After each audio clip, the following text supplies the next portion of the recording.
बिस्मिल्लाहिर्रहमानिर्रहीम। फरिश्ते अल्लाह ताला का हुक्म सुनकर किस तरह से काँप उठते हैं।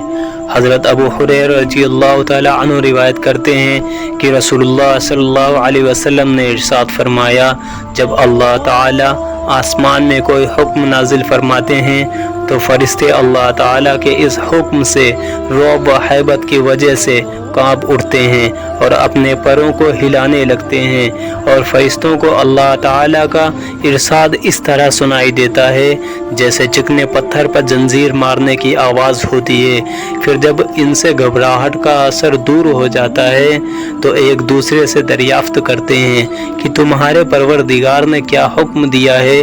वो कहते हैं कि हक बात का हुक्म फरमाया है और वाकई वो आलीशान हैं, सबसे बड़े हैं। यूं जब फरिश्तों पर हुक्म वाज़े हो जाता है तो वो उसकी तामील में लग जाते हैं।